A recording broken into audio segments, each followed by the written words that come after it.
we are going to with next speaker. So I would like to invite Mr. Milan to introduce our next speaker. So, thank you, ma'am. Our Mr. next Milan, speaker please. is Professor Newman Pujwan.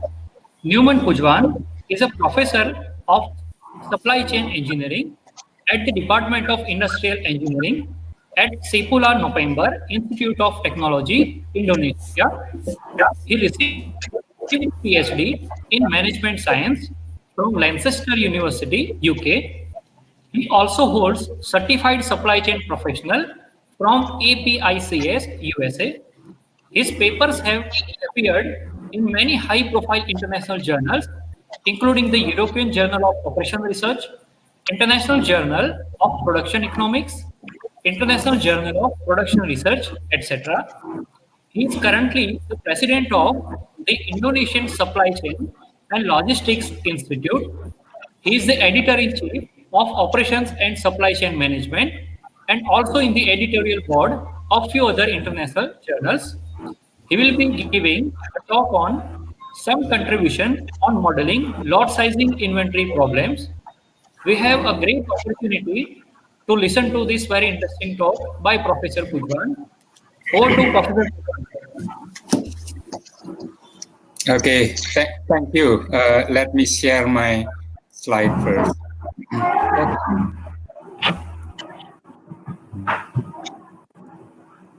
All right. Is it visible to you? No, yes, sir. Please. No, sir. Yes. Okay.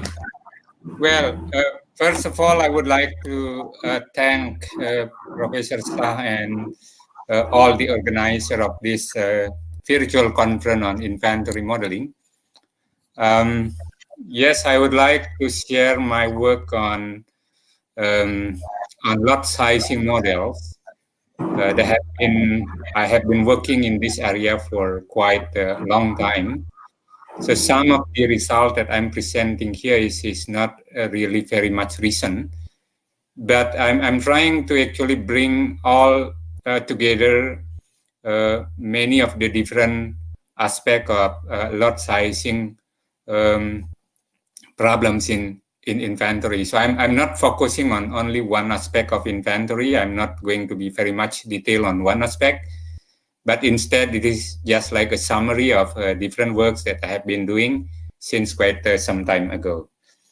All right, so as a summary, as a start, this is probably the major outline of what I'm trying to present today. So I will start with properties of lot sizing rules under different demand pattern, including what is called lumpy demand and uncertain demand. I have few papers published about this. So one was published in International Journal of Production Economics, and two papers published in European Journal of Operational Research, including the one that talk about the augmentation quantity, where augmentation quantity is basically adding certain quantity beyond the expected demand to buffer against uncertainty. And then recently I worked with doctoral students to develop models on more recent issues related to closed loop system, which include remanufacturing, and then also on the pricing issues. So we include some environmental aspect in the modeling of lot sizing decision, and also on green investment that is now the work of one of my doctoral students. So that is more or less the general outline of the presentation today. Let me start with the general problems in supply chain. So I have been working with a lot of companies on supply chain issues, and one of the major problems is always related to the demand pattern or demand uncertainty. And demand that is received by a company is not always natural. It is very often a result of the process at the customer. Suppose that you are a supplier supplying to manufacturing company, or even you are a manufacturing company supplies to a distributor, for example, or even you are supplying to stores, then the demand that you receive is not really reflecting the actual demand at the end. So the order that you receive is very much already distorted. So that's why now when we talk about supply chain management, people are dealing with what is called schedule instability, bullwhip effect, etc., where schedule instability is actually reflecting that we are changing or we are dealing with too much changes because of uncertainty, because your customer are revising orders, maybe in the form of revising the quantity up and down, or changing the delivery due dates, moving forward or backward from the initial agreed delivery time. So that is a big problem. If you are working in a manufacturing company and you are using MRP, for example, as a tool to schedule procurement of materials or component, you are very much actually affected by the way your customer are ordering to you. And also when we talk about the information distortion in the supply chain, where the order pattern that you receive is very much not reflecting the actual demand at the customer side.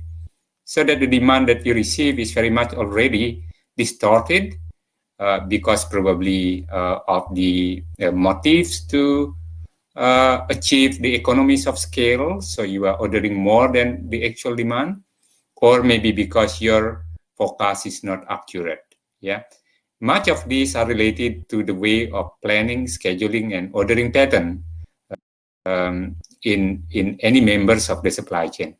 So that was actually the motives why I was looking at the properties of lot sizing rules, because when your customer is applying a lot sizing rules that is embedded in your ERP system, for example, and they don't know the impact of those ordering pattern, actually, those lot sizing rules on the ordering pattern, then they are not aware of the problem created on your side. Well, this work was actually dated back to some time ago when I was started to look at the properties of lot sizing rules. Because traditionally, if you are applying MRP, you probably are familiar with such lot sizing rules as silver mill, lease unit cost, part period balancing, etc., where very often if you are implementing ERP system, those lot sizing rules are already embedded in the ERP system. But many of people who are implementing ERP do not recognize the difference in those lot sizing rules, especially if we are talking about the demand pattern created, and that will impact on your suppliers. So my early work was looking at the property of lot sizing rules that can be applied for time varying demand, where the demand is not constant over time. So for example, demand in period 1 is different from the demand in period 2. And then there are stochastic property in the demand, where you have some error probability in any demand that you are actually putting in your plan. So my early work was looking at basically a couple of different lot sizing rules. In most of my papers, I was trying to compare between two lot sizing rules that were traditionally very popular. And I think many people consider that these two rules are very, very similar. And well, if demand is constant over time, lease unit cost and silver mill are producing exactly the same result. Unfortunately, when demand starts to vary over time, especially when demand is not certain over time, the two start to diverge.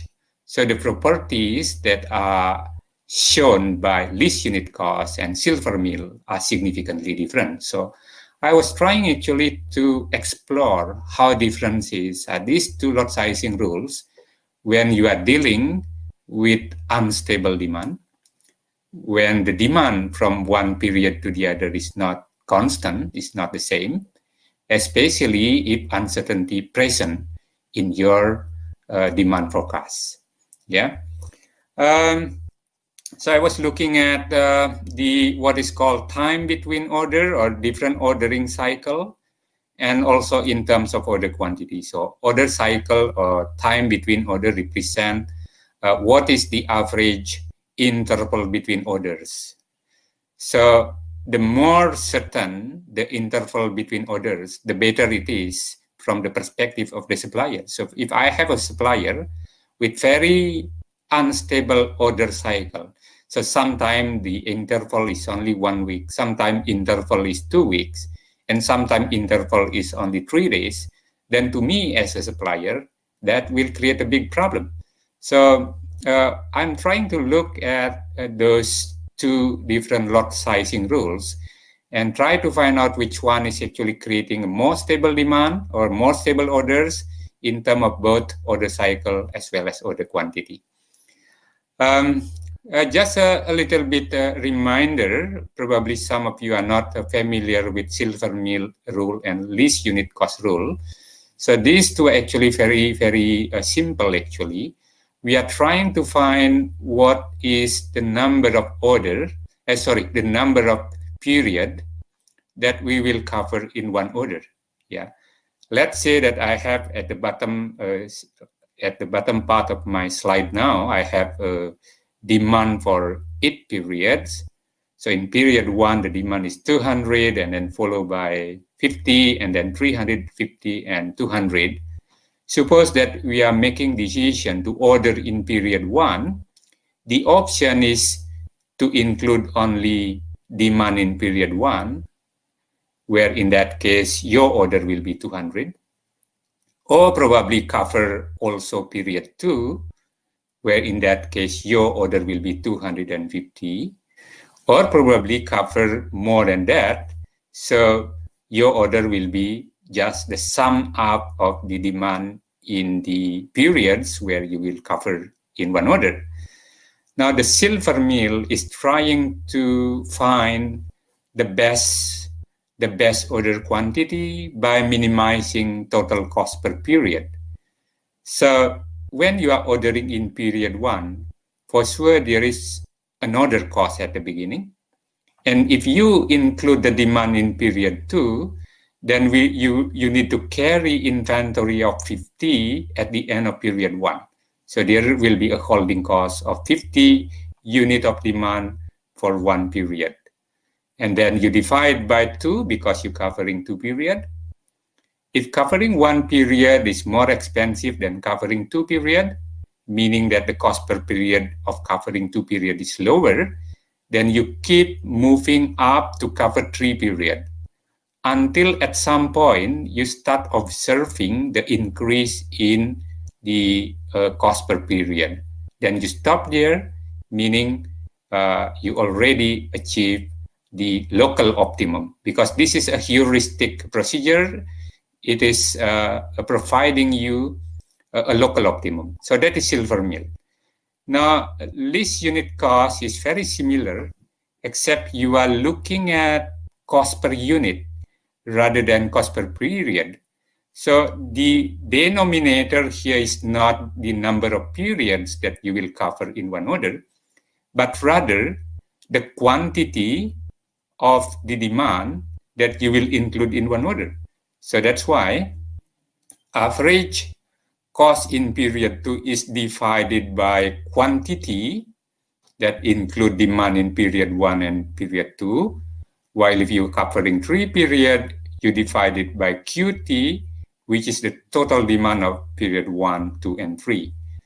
And the stopping rule is the same. Whenever you start observing an increase in cost per unit, then you stop, because at that point you already obtain the minimum cost per period. So that is a local optimum as well.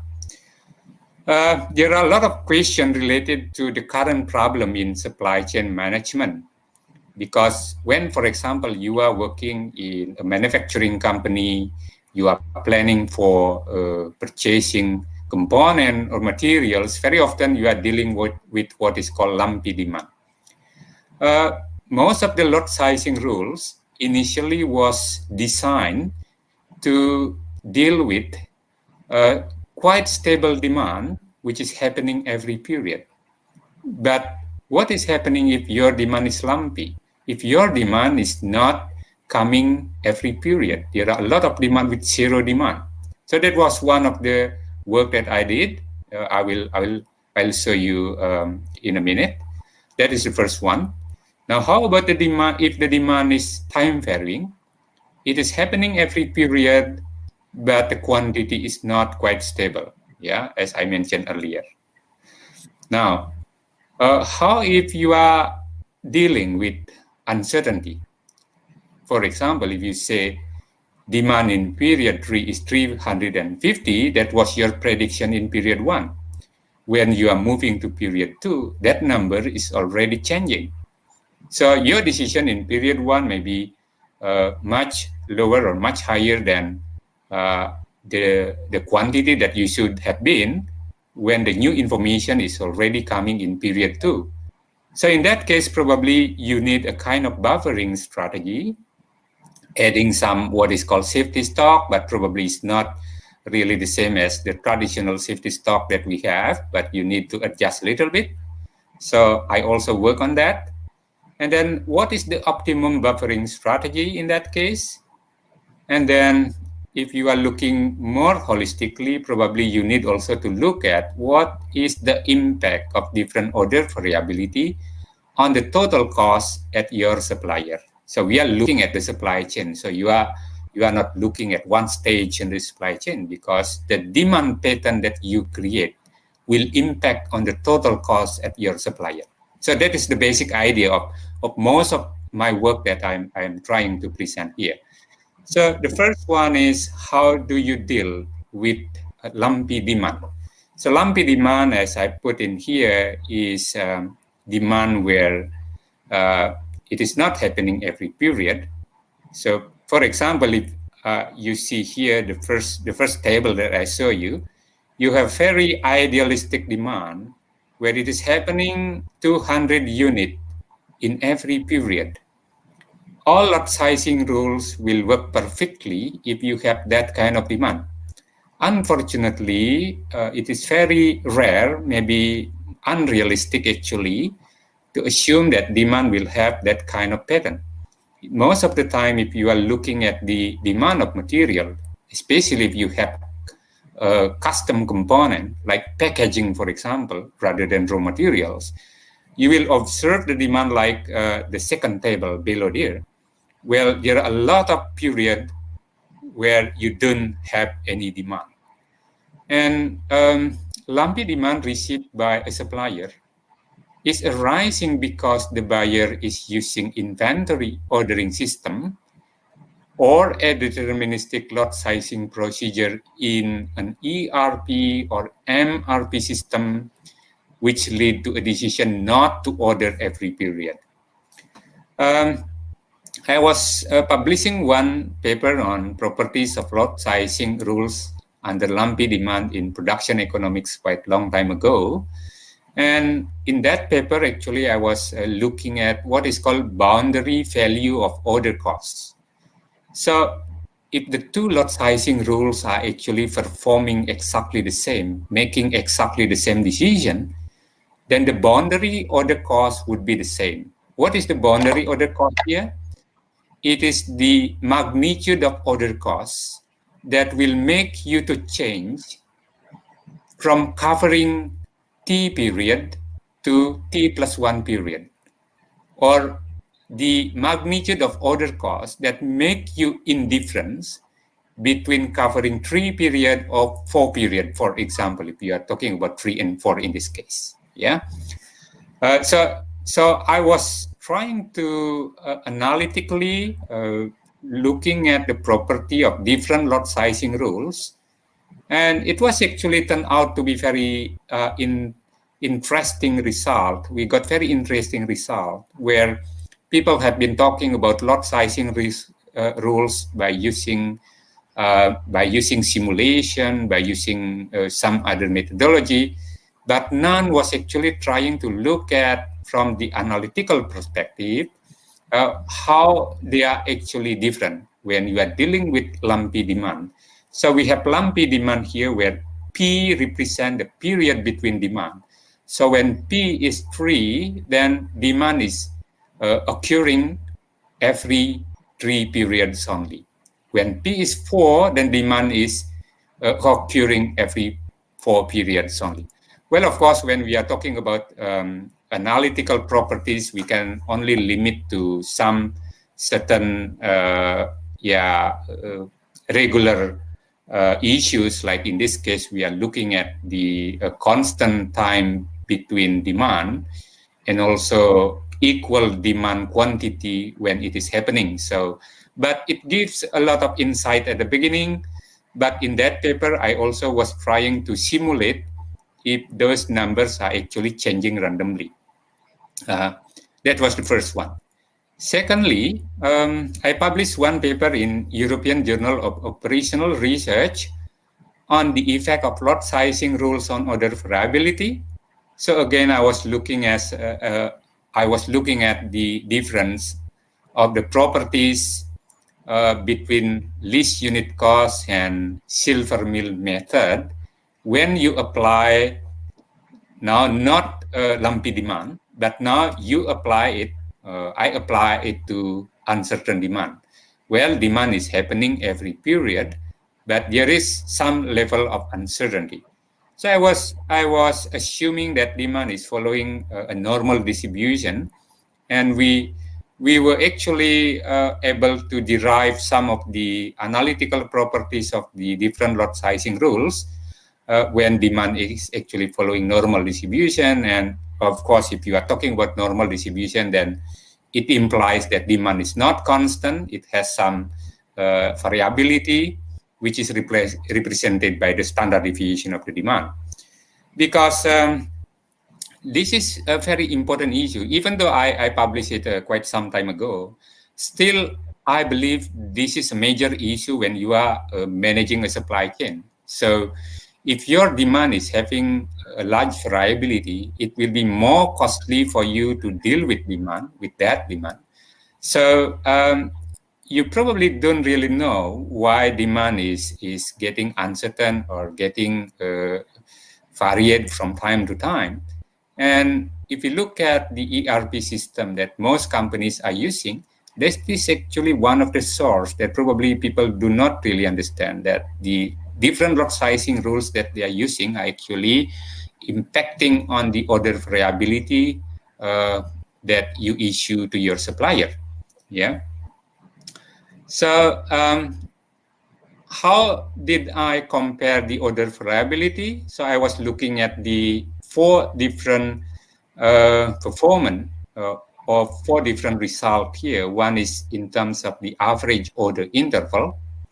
Secondly, in the variance of order interval. Sorry, not internal, it is order interval, so time between order.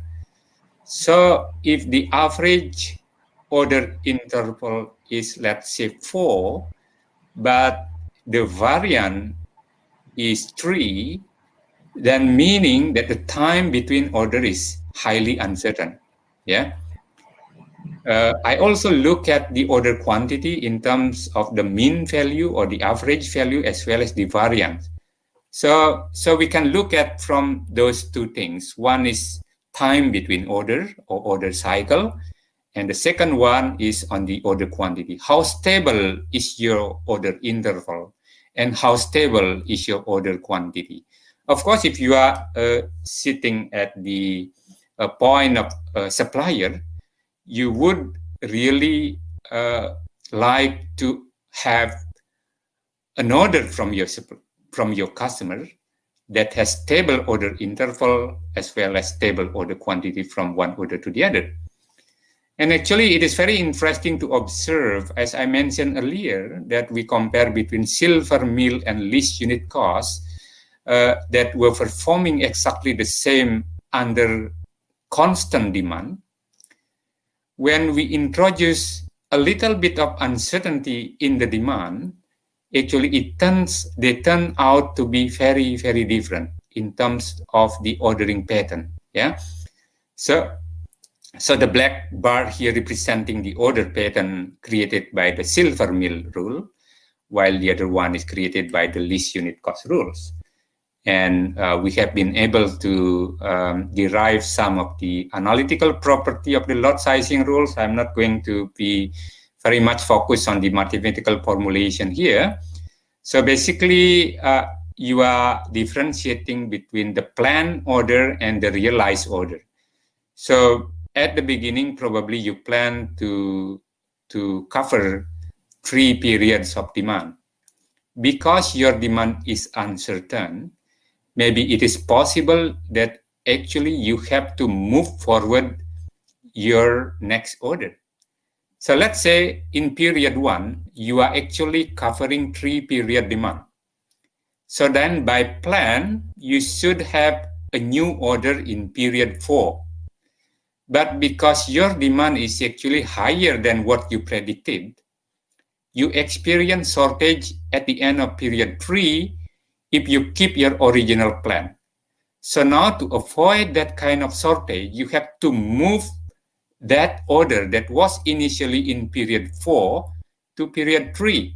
So that's why now here we have what is called probability that the planned order interval is M, but actually the actual order interval may not be M.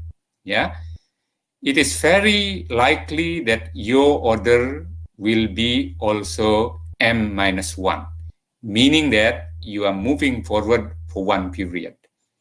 So it depending also on the degree of variability of the uncertainty is small. Like for example, your demand has a mu of 200, but the standard deviation is only 10% of your mu, then it is very unlikely that you need to move forward 2 period. In most of the time, you only need to change from 4 to 3 or from 5 to 4. Yeah. So I was looking at the situation where the order variability is quite small. It's not much. So that's why it is quite simple actually to derive the expected order interval, the variant of order intervals for both lot sizing rules, including also the expected order quantity and the variance of order quantity of the 2 lot sizing rules, by assuming that the forecast error, the error in your forecast is actually following the normal distribution. So your demand is actually moving up and down around the mean value with a certain standard deviation following normal distribution. So if that is the situation, it is quite straightforward actually to observe the variance as well as the mean value of your ordering pattern. And that was the case when actually you didn't try to put what is called extra quantity on your order. Because if I go back to the table that I show you, let's say the demand is 200, 200, and 200. Now, if you decided to cover 3 period of demand, meaning that your order in period 1 is 600 unit, and it is very likely that during 3 period, your demand is actually more than 300, more than 600. And I think everyone understand, if you are familiar with normal distribution, it is very obvious actually. If you don't have any extra quantity and you order at the mean value, your service level is only 50%. There is 50% probability that you will experience shortage at the end of the period. And in that case, you have to move forward your order to an earlier period. And that probability is actually 50%, almost 50%. If you are looking at the actual data, if you have a constant constant mean with normal distribution pattern, then that probability is actually equal to 50%. Now, the idea is how to reduce that probability by adding what is called here extra quantity, which will have a function like a safety stock, yeah. But we treat it quite differently because now we are adding that extra quantity to the order that you place in period 1. Let's say if you predict the demand is 200, 200, and 200, and you decided to cover 3 period demand, then initially your demand will be 600. Now you add some quantity to that 600. Let's say you add 50. Yeah, you add 50. So you are ordering more than the expected demand. That will act as a buffer. So that is the idea, and we explore that is the idea, and we explore that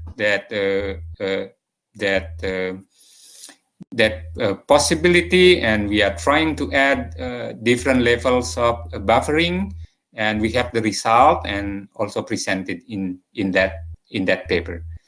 Now another paper is also still working on that idea. So we published a later paper on the augmentation quantity. So this is augmentation quantity.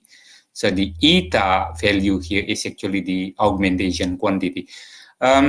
In my earlier paper, I just put augmentation quantity equal to 0.51 or 1.5 of the standard deviation of demand. I was not trying to find out what is actually the optimum augmentation quantity under a certain pattern of demand. So in this paper, we were trying to develop an analytical formula that provide us the optimum or the best augmentation quantity when your demand is probabilistic. So we focus on the silver mill procedure, where basically we try to minimize cost per period.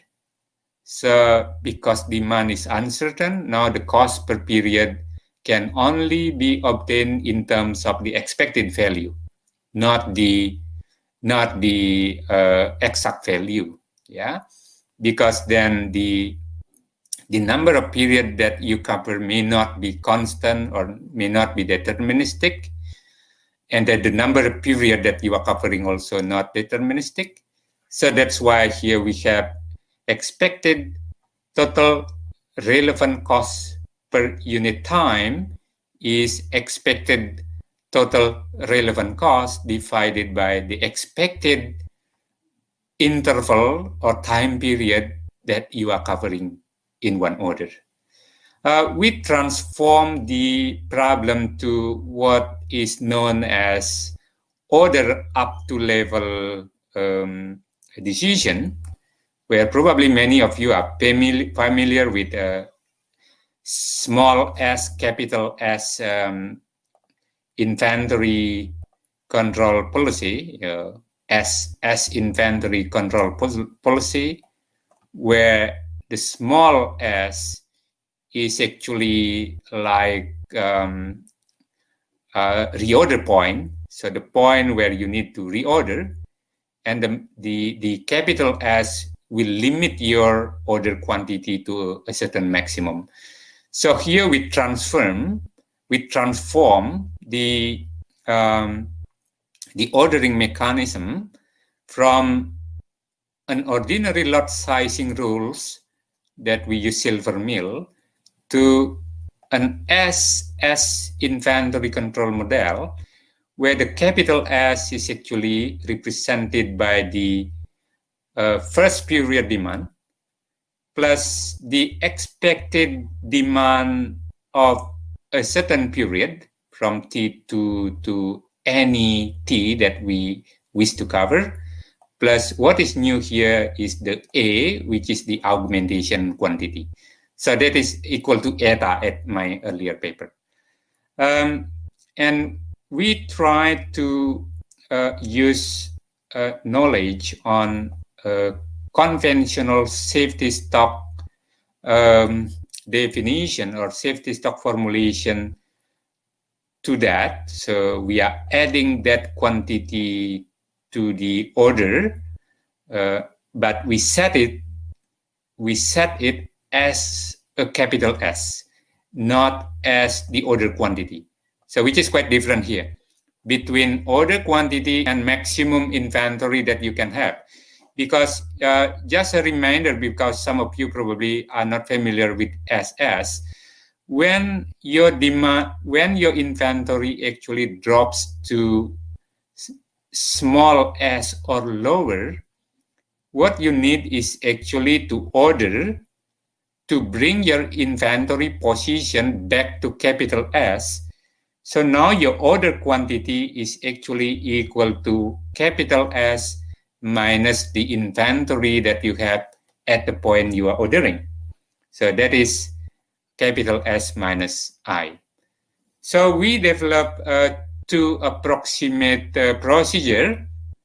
One is called simple approximation, which is basically just adding safety stock based on the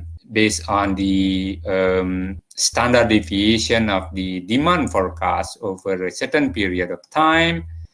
And then the other one is actually we are developing a more complicated procedure, but I don't think that I have enough time to explain that. So we are comparing between